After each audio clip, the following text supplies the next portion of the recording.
I'm Eulalia. Oh, okay. Hi. You have that sunburst Muted. screen there. I was muted. Yeah. Can you see? You still can't see me? No. Huh. Well, that's not cool. Whoops. Hang on. Here, But- it says recording. It's recording. Okay, very good. Thank you, everybody. All right. Back it up here. All right. So we're going to talk about growing herbs. And this is in the home garden setting. So this is not a commercial herb growing we're talking about. We're just talking about growing herbs in the garden. And I thought I'd start off with this really pretty picture because it shows a couple of things that we're going to cover as we talk. Namely, the use of clay pots for herbs is highly recommended if you're going to grow them in containers, and also growing them separately. So you can see this, everybody's got their own little house there in this slide. All right, so botanically, an herb is defined as a flowering plant whose stem does not produce woody tissue, so nothing with twigs on it. And basically, it dies back at the end of each growing season. So this kind of describes, you know, the herbaceous perennials. But for our purposes, as an herbalist definition, we're going to say it's any plant with leaves, seeds, or flowers that's used for flavoring, food, medicine, or perfume. And also came across this great quote by Charlemagne, Charles the Great. And he said, an herb is the friend of physicians and the praise of cooks. So herbs can be culinary in purpose, or they can be medicinal. So we're going to really focus on the culinary use of herbs because that's where I think it's easier just to jump in and get started and give you kind of an introduction. The medicinal, ornamental, and aromatic I'll briefly touch on, and I'll also give some resource links for the medicinal part of it. So, sorry. Culinary herbs are those that we use, and we typically use them in small quantities. So it's not like a vegetable that we're just cooking massive amounts of them.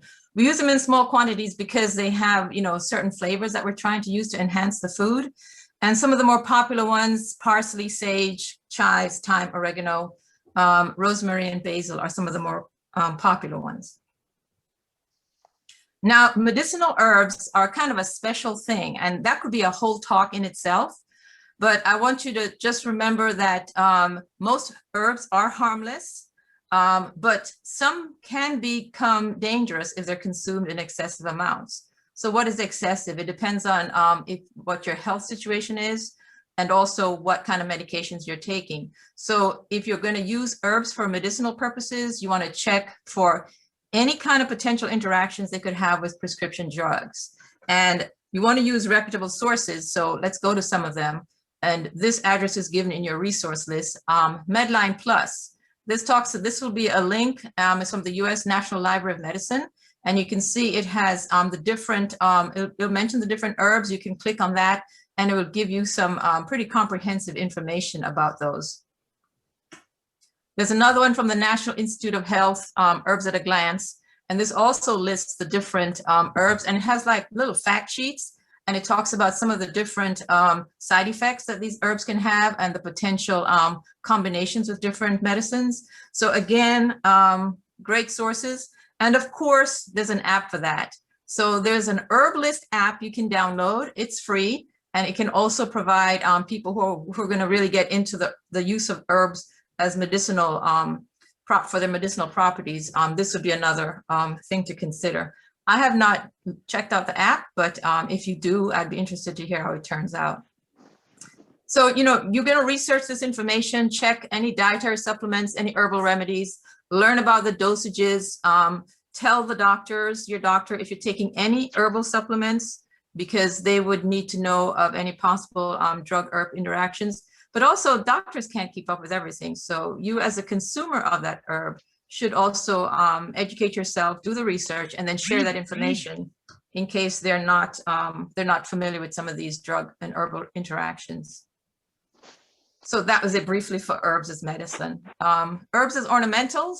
So this is how some folks get into herbs, because some of them are just, apart from being fragrant, they're also very pretty and colorful. And you can see, you can put herbs down on the ground. So as you walk on them, you crush them and they release an odor. You can use them for color in the borders and within the planting beds.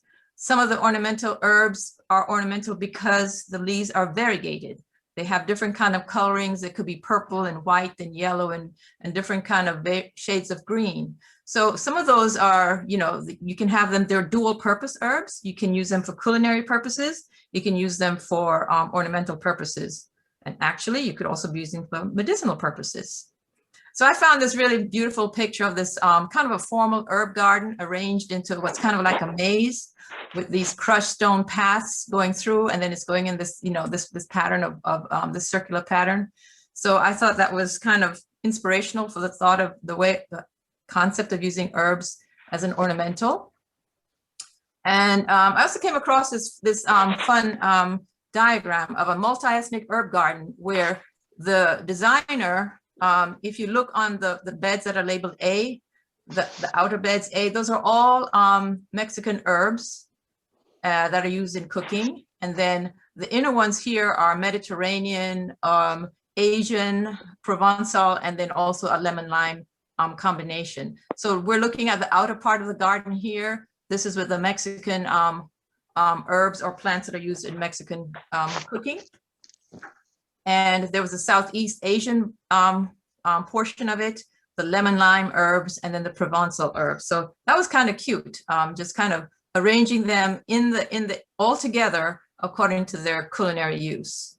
And the Mediterranean herbs had some of the ones that are very common to us: oregano, sage, thyme, and so on. This one also I found because I thought it did a good job of kind of integrating the herbs in with an ornamental planting. So, you know, here you've got a path, you've got probably perennial flowers, annual flowers, some shrubs, and then the herbs are just kind of woven in between. They're just kind of intermixed. So it's not specifically an herb garden, but you can see that the herbs are taking, you know, a pretty good role in that spacing.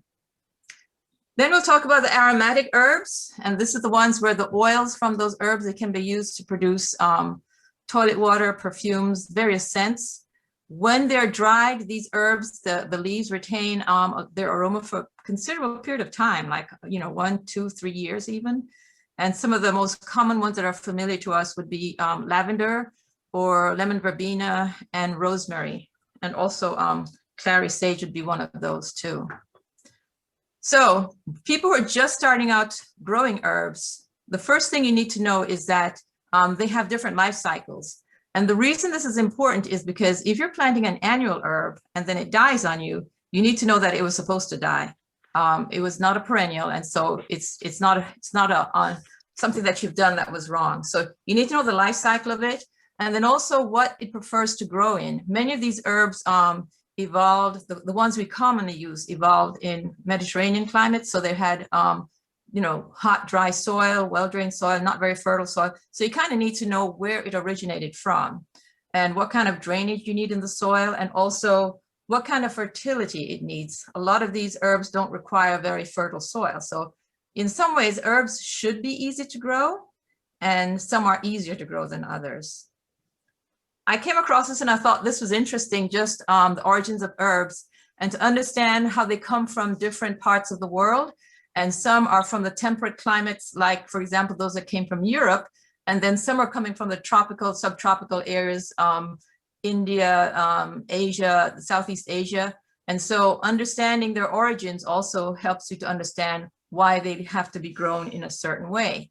For example, if you look over here, you can see ginger is coming from Asia. So, and it's from the tropical areas. So it's not going to like being cold. And then the ones that came from Europe, many of these can handle colder temperatures, and some of them are perennials. So some examples of an annual would be something that grows in one season, so in 1 year and it's done. And then even in the annuals, you've got a difference between the cool season annuals and the warm season annuals.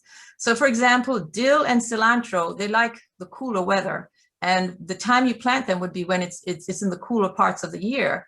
And then basil or perilla, you can only plant those once you've passed your frost date. So they can grow when it's, you know, when you're growing tomatoes and peppers, that kind of weather, that's where you could grow basil and perilla. But once it gets cold, that's the end of them. So annual plants are one season only. We've got this one weird plant, the parsley, which is called a biennial, but sometimes it acts like an annual, and we'll talk about that a little bit more.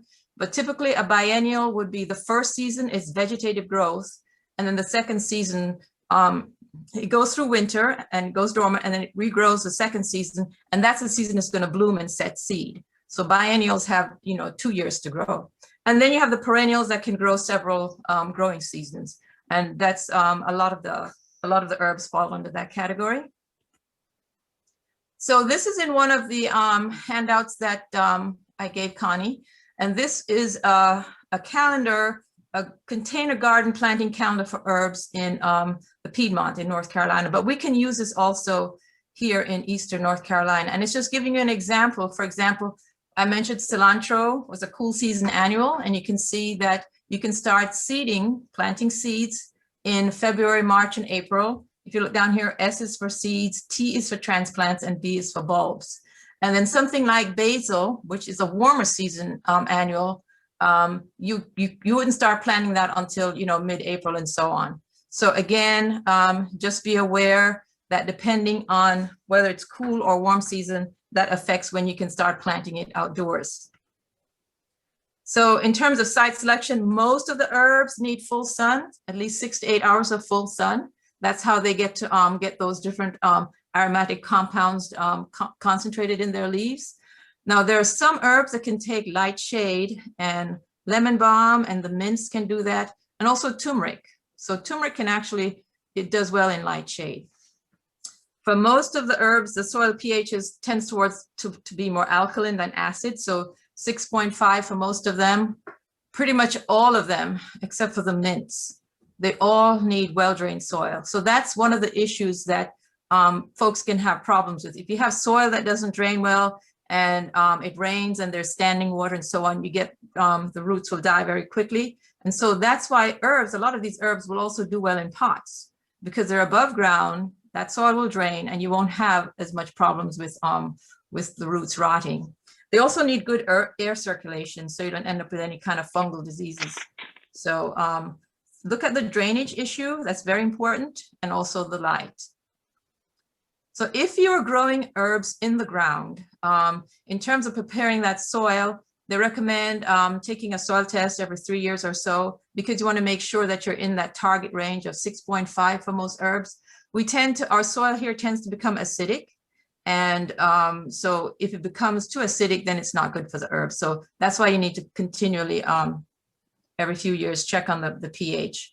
And if it is very acidic and you want to make it less acidic, more alkaline, you would add lime. So when it says to raise the pH, that's to make it more sweet, and to lower the pH is to make it more acid. For most of us here, we're not going to be worrying about lowering the pH. We're going to be worrying about raising the pH. And the time you'd apply the lime would be 3 to 4 months before planting. So a lot of times they tell you to put lime in the fall because it takes a while for it to, kind of go into solution and the soil chemistry to kind of reset and for it to become more alkaline. You can add some organic additions. You can add bark or soil conditioner, and that's to help with the drainage. If you don't have good drainage, you can apply 2 inches to the area and dig it in about 6 to 8 inches deep and just kind of loosen that soil because drainage is so critical. And again, this would be the time you'd apply the lime if needed. And that would be based on your soil test. So in terms of planting, some of the herbs you can direct seed because they start fairly readily from seed. So borage, dill, and fennel could be started that way. Many of the herbs, we typically purchase them as plants and transplant them. Or if you've propagated from cuttings, you can also put that out in the spring. So the mints, oregano, rosemary, and thyme, those are typically things that are bought as transplants, and you would just plant them at the same depth as they were in the pot. They don't need a lot of fertilizer. If you add too much nitrogen, that's going to encourage a lot of lush leafy growth, and it also decreases the concentration of the essential oils in the plant. So don't want to over fertilize herbs. If that very succulent growth also makes the plant more susceptible to diseases and insect pests. So very light applications of fertilizer. They recommend the slow release, so you don't have that big flush of the nutrients just going into the soil very quickly. And an important thing is after August, you stop you do not apply fertilizer to any of the perennial herbs. And the reason for that is applying the fertilizer after August, you're going to have tender growth coming on as you're approaching the winter season. So you're going to end up with a lot of dieback of that growth. So you want to stop it. So fertilization, not too much. And for the perennials, stop at the end of, stop in August. You can do a bit of weed controlling with mulch. The plants, the perennials that have very thick, that have like twiggy, woody stems, you want to make sure the mulch isn't touching those stems so you don't have any possibility of any diseases entering the plant. And you would apply the mulch after the soil has warmed up in the spring. So if the soil is still cold, you don't want to mulch it yet because that mulch will keep the soil from heating up. And you want that soil to get warm so that, you know, the plants, the roots can grow and then the plant can be able to start, you know, doing its thing for the summer. And recommend hand pulling of weeds if possible, because this way you don't end up tearing up the roots too much or chopping off significant parts of the roots.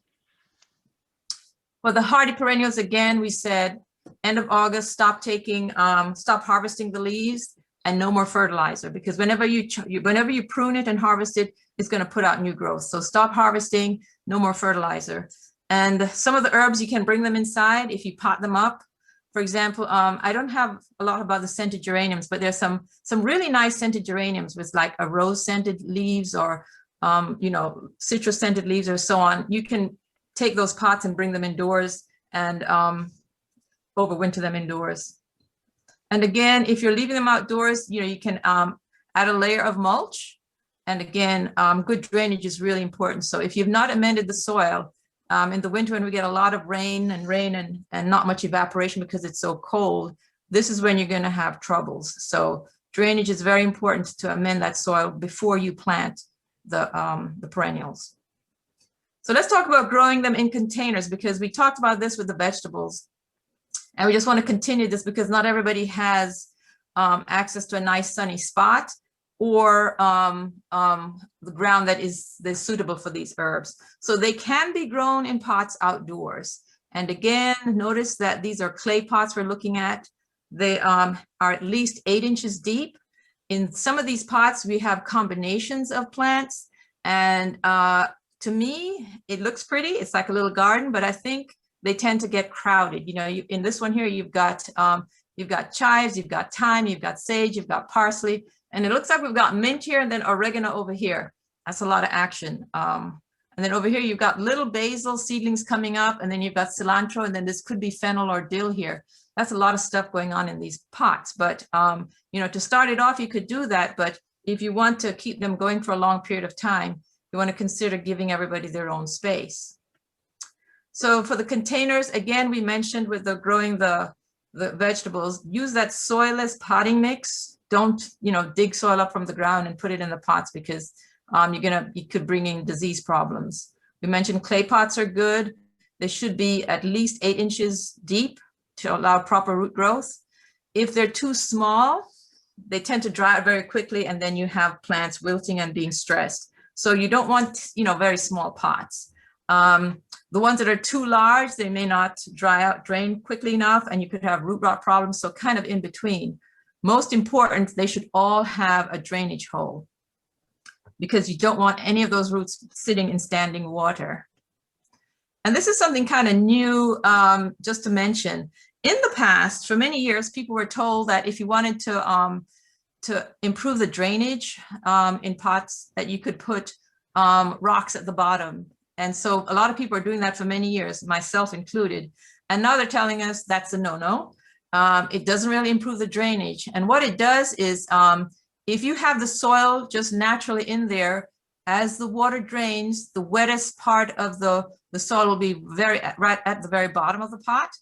But if you have the gravel here, that moves that wet zone further up, and now the roots are in that wet zone, and so you're more likely to have rot. So don't add gravel to the bottom of the pots, okay? And this is just some examples of some of the soilless mix you can use, and then you can also mix in a little compost if you want in creating the media for that for those plants. And I just threw this in again. This is another container herb garden. And you can see, like this is a whiskey barrel planter. that's a nice size for something like oregano or mint, which likes to spread quite a bit and kind of needs a lot of room to grow. So, and I just like the combination. This was a kind of a very pretty combination here. In terms of plant choices, so if you insist on putting a bunch of them together, then two things to consider is put plants that like moist soil, put them together in the same pot if you're going to. And then if they like drier conditions, then put the ones that like drier conditions in. So, and then again, I said mint and oregano are very aggressive and they just need room to spread. So you might as well give them their own pots to begin with. So, you know, sage, lavender, thyme, and rosemary, those plants tend to like drier soil. So you don't want to mix them with something like mint, which likes wet soil. So kind of keep the guys together who have the same requirements. So again, you know, I think I love this picture because it's showing different types of planters and different shapes. And you're seeing basil over here, lots of them, basil over here. And then over here, this is thyme. So it's good to look for varied containers, but you need stuff that's porous, not so much plastic, because you want it to evaporate and drain well because of that drainage thing. And again, you know, I just love this picture with the different colors and the different shapes and features of the pots. So say you you don't have any room on the deck or any sunny spot outside, or it's winter and you want to bring them indoors. Herbs can be grown indoors as well. And some of the ones that do best are the ones that are listed here. Chives, basil, sage, parsley, thyme, oregano, the mints, and rosemary. The most important thing again is, because we will keep mentioning this, full sun. So they need something with like a southern exposure. The sunniest window you have would be necessary for them. Again, you would use that mix of the different commercial potting mixes. And we've mentioned this before. Now, in the winter, even if you have them in a sunny spot, they may need supplemental light. So you may want to, if they're not thriving, you may want to consider doing a setup like this with some, I think those T5 fluorescent bulbs do well, and give it about 14 to 16 hours of light per day. And I've read different heights, but it says the light should be maybe 5 to 6 inches above the tallest plants and no further than 15 inches away from them, because then it would be too diffuse. But every herb we're going to talk about wants full sun if possible. So I'm just going to focus on some of the easy to grow herbs. And so we're going to, because we made a big thing about warm and cool season, annual versus perennial, we're going to continue that process and just look at them in that way. So we're going to talk about the cool season annuals first, dill and cilantro, and then we're going to talk about 2 of the warm season herbs like basil and perilla. So dill, very pretty. That foliage is very pretty. It's kind of ornamental, really. And when it blooms, the flowers are very attractive to bees and other beneficial insects. You know, provides a lot of nectar and pollen for them. This is also one of the host plants for the swallowtail butterflies. So, you know, you can grow dill for the herbal part of it, but you can also grow it as food for these butterflies. So this could be part of a pollinator garden also. Cilantro, it's related to parsley. Leaves kind of look familiar, but you know, the smell is very different and the taste is very different. And they suggest doing successive sowings. Don't plant all of them at one time, because then you have too much cilantro to use, unless you have another use for them. And be aware that in the heat of the summer, they're not going to do well. So typically we plant them in the fall or in the early spring, and they'll grow well. But in the summer, they're just going to die. But when you plant them, you can also, if you plant them in the spring, you can also leave them to flower. Again, the bees and the beneficials love those flowers, and then let it mature and form seeds. And then those seeds, it's now called coriander. And those seeds you can use either as a spice coriander or to reseed again the next year. And in the community garden, we've had one gardener who's watching this webinar right now, Eulalia. And I used to call her bed the free cilantro bed, because she allowed it to just seed, and just seeding naturally it would just come back each spring. And so there'd be cilantro in her bed and then in the paths around her bed. So we were always able to get new cilantro starts every year from her bed. So basil now is the warm season annual. And again, because of that, don't plant it out too early. I saw somebody plant a basil about this size last year in mid-March when it was so warm every day, you know, the 70s. And then April, a couple of nights it went down to like 30 something and the entire plant died. You know, this really healthy basil plant was gone. So again, just be very aware that this is a warm season annual.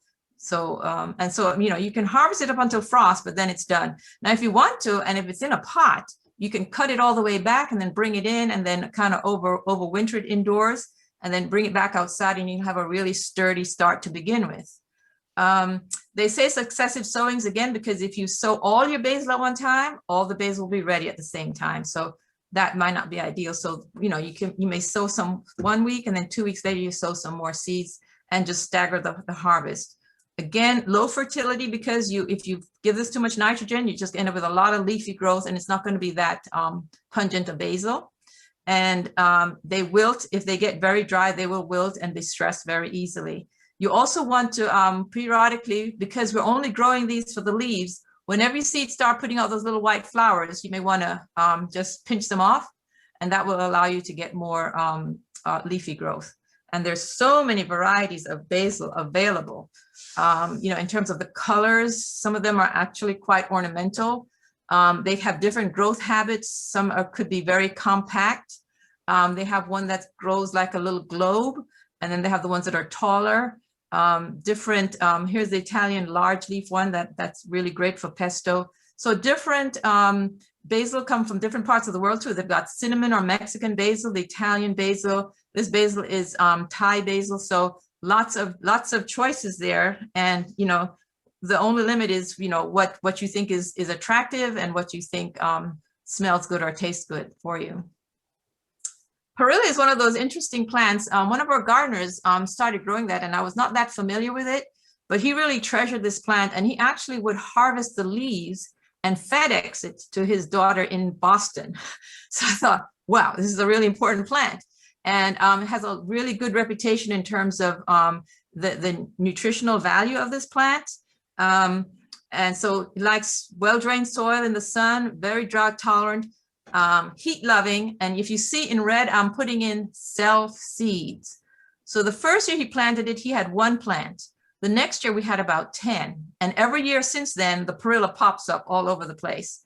And I now even have perilla in my garden at home, which I never planted, but I must have brought something from the community garden that had the seeds in the soil.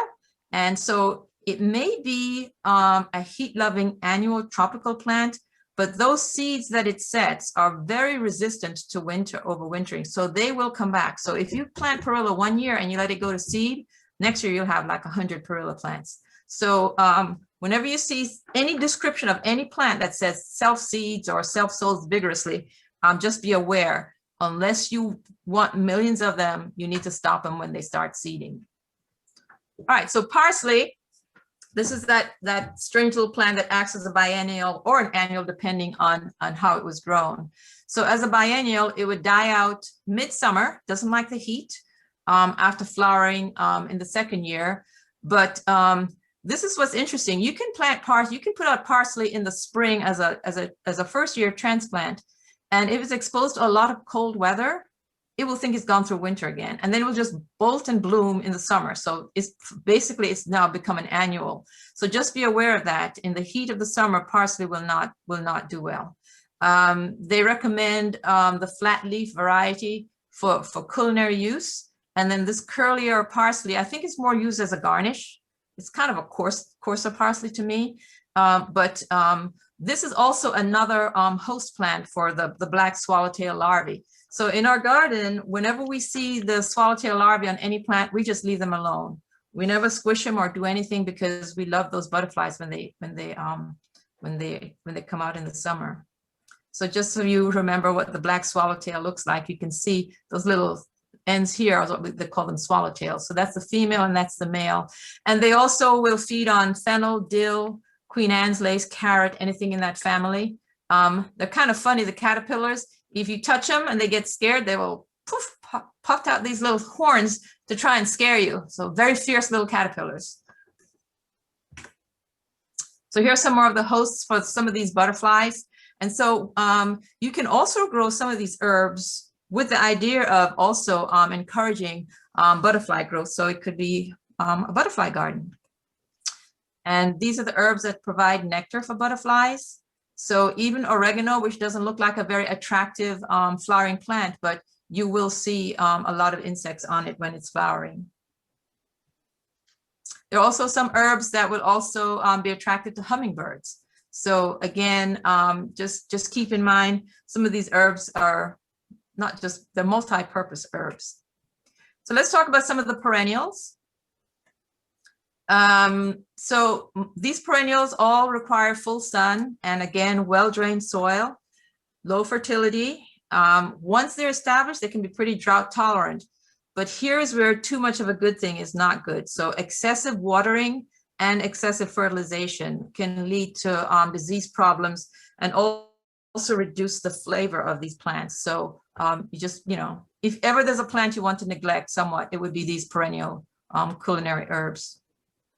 So let's look at oregano. Again, different varieties of them. There's Greek, Italian, different claims, different ideas. They say the Italian one is the easiest one to grow. The common oregano, it grows well, but it is less flavorful. So, you know, the leaves are not that as much as aromatic, perhaps, as the Italian or the Greek.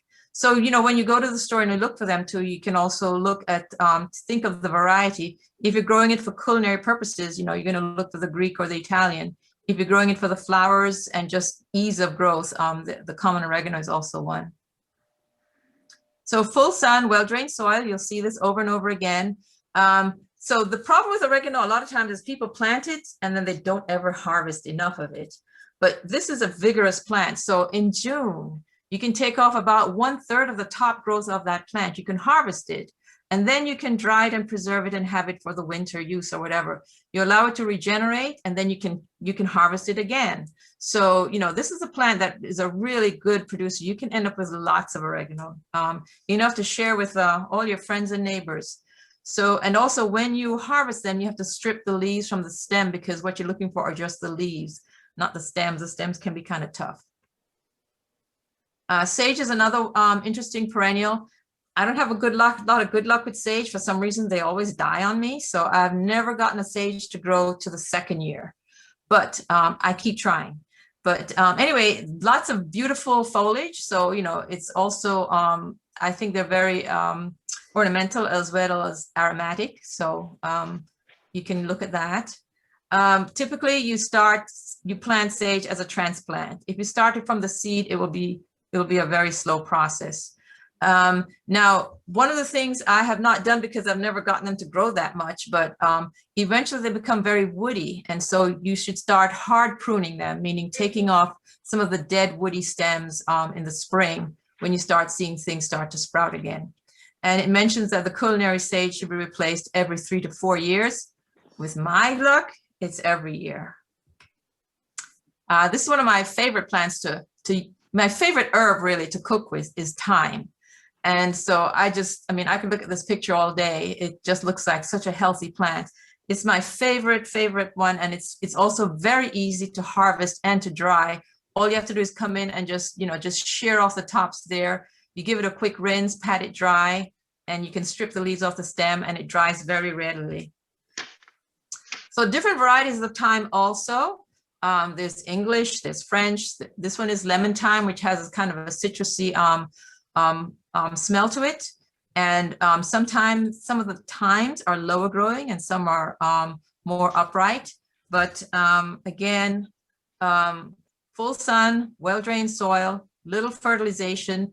Again, you have to harvest the plant, harvest the entire plant, cutting it back to 2 inches above ground. And that is very hard to do. And again, at the end of the season, but the more you cut it back, the more vigorous it grows back and it gives you nice tender stems. So again, because the stems get to be kind of woody when they get a little bit older, remember to strip the leaves from the stems if you're gonna use them for cooking and drying purposes. All right, so perennial aromatic. So, one of my favorites, hard to press, but one of them would be lavender. And this was always one of my dreams, to be in a field of lavender. And so one day I was able to make that come true. This was in Washington State. You can kind of see a mountain back there. But it was such a beautiful sight. I mean, it was just amazing. But lavender, again, sandy loam soil, dry, open sunny site, full sun. Now, the important thing with lavender, because this is kind of a tricky plant to grow, I have found. Many lavenders have given their lives to me, trying to learn how to grow them. So the first 2 to 3 weeks after planting, they recommend you're watering as needed. So almost, if it's like every day or something, you water it as needed the first 2 to 3 weeks after planting. Then once it's established, it's pretty drought tolerant, and you rarely have to water it unless it's a really tough summer. Now, again, it likes good drainage, but the other important thing is it likes a very alkaline soil. So a pH of 6.5 to 7.5, we tend to get acidic here. So this would be one of those plants where when you're planting it, you would want to be mixing in a little bit of lime into the planting hole, just kind of mix it and stir it into the soil. Don't just drop a clump of lime there and then put the plant on top of it, because that's going to harm the roots. But just mix it into the soil and then plant it in the ground. It also needs pruning. So lavender, you need to prune it in early spring, or when you harvest it, cut it back. Otherwise, the plant gets very woody, and then when it gets very woody, it's not putting out many new shoots. So you kind of have to renew it. So it says by the second year, all the 3 to 4 foot lavender plants, the taller ones, have to be really cut back down by about a third. So it sounds like a massacre, but you're keeping the plant from getting too woody, and you're kind of helping it to regenerate itself. Lots of different lavender varieties, and I have tried them all. Now, the English lavender looks lovely, but it's not very heat tolerant. And some of them can't really handle the heat and humidity of Eastern North Carolina. So the Spanish lavender is one of the ones they say lasts the longest in North Carolina. So you can try that one. And I've had the Spanish lavender lasting 2 to 3 years for me. So I consider myself pretty lucky with them. This is just lavender drying on a rack. They're so easy to dry. This is when you're just harvesting the stems and the flower buds, and you just cut them off, tie them in a bunch, and then hang them somewhere. And again, another dream come true, visiting a place, a lavender farm. So here's rosemary, another one of my favorite aromatics, because this is so good to cook with. I mean, rosemary and thyme are 2 of my favorite herbs to cook with. And this is another tough plant. Oh my goodness. I've seen this growing down by the beach, in Beaufort, in what looks like pure sand. And it seems to be doing fine. So very drought tolerant. It's salt tolerant, pH tolerant. So it's not as fussy as lavender. It's said to be deer resistant, and just a really tough plant. And they have different varieties with different growth habits. So there's the variety ARP. It's very vigorous and upright growing, can get 4 foot tall and as wide. And then you have the prostrate rosemary that just kind of sprawl, and they will kind of droop over an embankment or something. So depending on what look you're going for, different rosemaries. And this is the kind of plant that you just keep near your kitchen, outside, where you can get to it, because all winter long, I harvest from the rosemary bushes in my garden, and I'm able to cook with it. The bay, this is an interesting plant because it's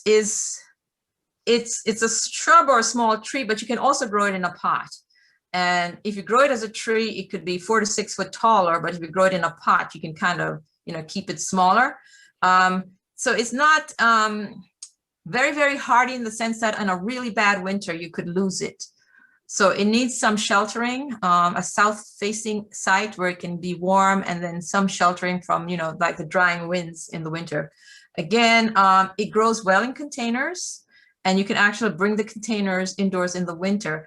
I had a 2-gallon plant outside all winter this winter, and it looks fine. And then I had somebody else I saw somebody else planted one in the ground out of the community garden, and it died this winter, but it was not tended, so it was not watered or anything, and it just kind of died because of the cold winds blowing across it. It just kind of dried it up. So this can be a perennial here for us. And again, it's kind of fun to when you need a bay leaf to be able to just go outside and pick a couple off the plant. Let's look at some other perennial herbs here. These are chives, and these chives here are the European chives, very tidy, and they keep kind of in a nice clump. Every 2 to 3 years, you can divide the clump and get lots more plants from it. So this is an easy plant to grow. This is the what we call the garlic chives. Here it's in red, self-seeds prolifically. So what this means is when it flowers, the bees and the beneficials, they love it. They'll be swarming this plant. But once it starts to set seed, I would cut those seed heads off and don't let them go to seed, because if you have one clump this year, you could have 1,000 plants next year. Every single one of those seeds seems to germinate. This is one tough plant. So, but it's a very useful plant too. Those leaves have kind of a garlicky taste to them. So, you know, they're nice, just chopped up and put into like omelets and things like that, or soups. So, I mean, you know, it's got great culinary use, but it can take over. So just be aware of that. Mints, again in red, danger, danger, all spread extremely vigorously. The mints like wet soil, and they will run and root and run and root. And so, you know, if you want mint as a ground cover in your garden, by all means plant it in a ground. But this is another plant that if you want to contain it, you would put this in a pot, and something that's broad, like a whiskey barrel type thing or something. So, and, you know, lots of different flavors and looks to them. You know, you've got a variegated forms, you've got the different greens and so on. In the garden, chocolate mint is in our garden. That plant started out in a pot. It was in a 5-gallon pot. The roots went right down through the bottom of the pot because the pot was sitting on the soil surface. It just went right down and escaped. The same thing for the pineapple mint. So we have mint all over the place in the garden now because it basically escaped. And some people like it. It's just wonderful to step on it and have that smell, or to just use it for teas and other things. Fennel, we also grow in the garden. The bronze leaf ones, you can see it's very ornamental as well. This is a nice perennial to have in the garden. Again, it's a wonderful host plant for the black swallowtail. So sometimes we have the fennel, and on the fennel plants in the gardens, I should have put a picture in here. I've counted like 30 of these the swallowtail larvae on one plant. So it's pretty fun it's a fun plant to grow. And they can get quite tall, so they're very noticeable. Lemon balm. So this is probably the easiest. Well, let's see, oregano and mints are pretty easy, but lemon balm is another one that it would be hard to kill this plant, quite frankly. We have it just sprouting all over the garden. It self-sows again quite easily. So we started with one plant, and every year we're basically weeding it out of the beds. It's everywhere. It's in the paths. It's all over the place. But a lovely plant to smell. It can be used for teas. And when you look into a lot of the medicinal properties of some of these plants, you'd be quite amazed at some of the claims they make for them. So easy to grow, sun to park shade. I guess this would be the one plant if you're starting with herbs and you're thinking, well, let me see if I can grow an herb. Try lemon balm or oregano. And if you need lemon balm, we've got it in the garden to share and to spare. So this is kind of new for me. This is, well, not new. I've been growing it for the past 3 or 4 years now, but only about 3 years ago, I realized we could overwinter it.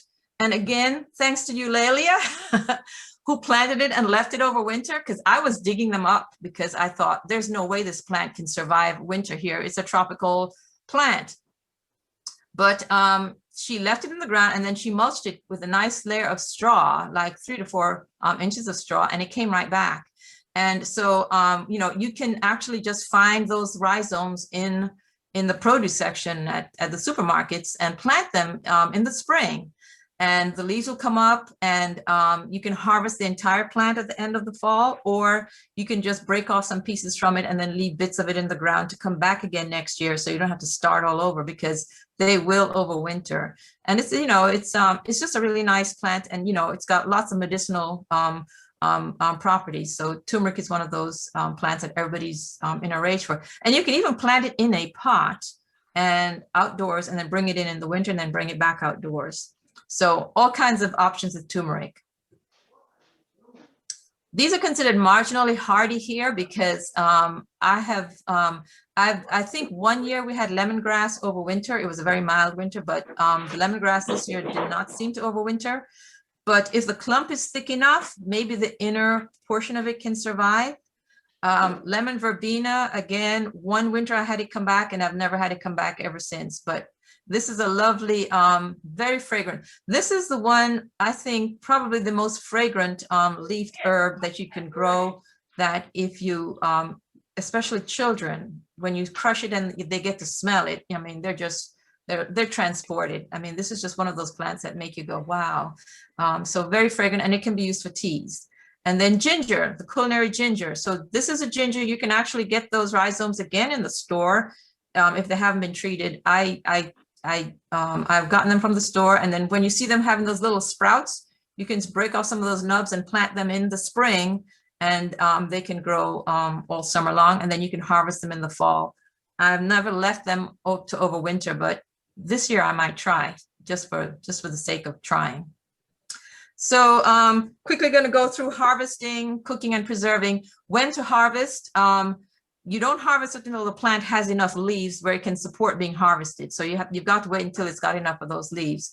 And always they say you harvest it in the morning after the dew has dried, so that the leaves are dry, but before it gets hot, before the day heats up, because then you'll have lost some of the aromatic properties of the plant. So depending on the herb, for the leafy herbs, you pick them just after flower buds appear, but before they open. That's when it's considered at the most, the highest concentration of the aromatic oils are in those leaves. Flowers also before the buds fully open. The seed herbs, for example, cilantro, if you're going to let it form the seed and become coriander, you wait until the seeds turn brown before you harvest those. Perennial herbs, we say you stop harvesting by the end of August, and the annuals, the biennials, you harvest it all the way up until frost, because that is not going to come back. When they're cooking, there's a difference between the fresh herbs and the dried herbs. The fresh herbs, they usually say put it towards the end of when you're nearly finished cooking, maybe the last 5 minutes. But if it's a dry herb, you could put them like, you know, the last 20 minutes or so, or earlier in the cooking process. And when you use the fresh herbs, you use more of them than you would the dry herbs. And they have a little formula here. 1 tablespoon of fresh herbs is equal to 1 teaspoon of the crumbled dry herbs, which is equal to a half teaspoon of the ground dry herbs. So you use more of it, the fresher it is, and less of it, the drier and finer it is. Easy way to preserve them is just chopping them up, putting them in ice cube trays, and then filling with water, and then freezing them, popping them out, keeping them in a container, and then just put them in as you need to put seasoned stews or soups. You can also blend them with oil and freeze them. And so I am presenting my famous recito recipe. So this is a recipe, this is what Puerto Ricans use as a basis of seasoning for anything, rice and beans, soups, stews, or whatever. It's made with cilantro, garlic, onions, some pepper and some salt. I also throw in some oregano, fresh oregano, and some chopped sweet pepper. You blend it, and the oil is there to help to make it kind of smooth. And you freeze it, and then you just pop them out just like the other ones. And when you're ready to start cooking any of these dishes, you put some olive oil in the pot, and then you heat it up, and then you pop in some of these and let it saute for a few minutes. And then the flavor, the smell will be just really pretty good stuff. And you can start adding more stuff and you continue with your cooking, but it's a really great thing to add for seasoning food. Drying is the simplest thing to do. That's a traditional method of drying stuff. You know, you typically, they say you wash the plants in the garden the day before, and then let them, you know, to kind of get them clean, and then you harvest them the next morning when the leaves are dry. or you harvest them that day, wash them and dry them off. It doesn't matter.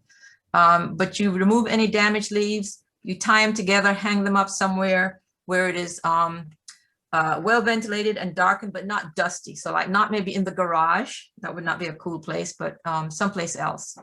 And very wide range of things to dry them in. I have one of these stack it herb dryers that I hang in my house, and you see it's got it's mesh and the air just flows through and it dries them. And it takes a couple weeks doing this process, but it's kind of, you know, kind of low maintenance for me. Some people have screens. This is parsley that this person is drying between 2 layers of paper towels. And then once they're dried and brittle, you know, storing them in an airtight container. You can look online and see all different kinds of drying things and the different prices for them. Oven drying is actually supposed to be the quickest way. You can do it, you set the oven for 100 degrees Fahrenheit. You've rinsed and dried your herbs. You can also, to dry them very quickly, you can spin them in a salad spinner, and that will just whip off the water off of them. So they're in the oven, 100 degrees Fahrenheit on a cookie sheet. Stir them every half an hour, and after 3 to 6 hours, they should be done, as opposed to 2 weeks in with the air drying method. And then you let them cool before you store them. You can also do a microwave, which is even quicker, but this is a little bit more, you know, you have to really pay more attention. This is a little bit more involved because they have to be completely dried, the leaves. So you have to pat them dry, because if there's moisture on the leaves and you microwave them, they're just going to cook and get limp and soggy. Again, you microwave on high for 2 to 3 minutes, remove them, and then check again. If they're not brittle and dry, you microwave them again for another 30 seconds, and then you let them cool. But the important thing is here, you have to pay attention, because if you overdo it, you can actually start a fire in the microwave or scorch the herbs. So do pay attention to this process, and you know, you can read more about it. So some great resources, they're all there for you. This one called Growing Culinary Herbs. There's a great little PowerPoint presentation on that there, and also how to preserve the herbs. And there's also a handout that you now have. So this is one good site to check. This is a website that we have an extension that also lists the different herbs and the different categories of them. This is one on culinary and aromatic herbs. This includes commercial production, but there's lots of different things for the home gardener, you know, growing herbs for the home gardener, harvesting and preserving herbs for the home gardener. So lots of information there. The Herb Society is a beautiful website, and you can click on their Learn section and find out the different herbs. They have like herb profiles of them. So that's kind of fun. And so all of these resources are available to you on the resource list that we have. And here are the little babies. So this was taken a few days ago, so they've probably gotten even bigger. But on the outside, in the front here and in the back are the basil seedlings, and in the middle are the oreganos. So they're available for you to pick up at the library. Just let Connie know, and they're yours for participating and listening in. And thanks to Bill, Craig, and Matt for some of their slides from their presentations. And again, we have to end on a feel of lavender. So if there are any questions, we'll begin that now. And I think I can stop the recording. Kitchen door. All right. So let's see here. Ready for questions, everyone? And I guess you have to unmute also. Right.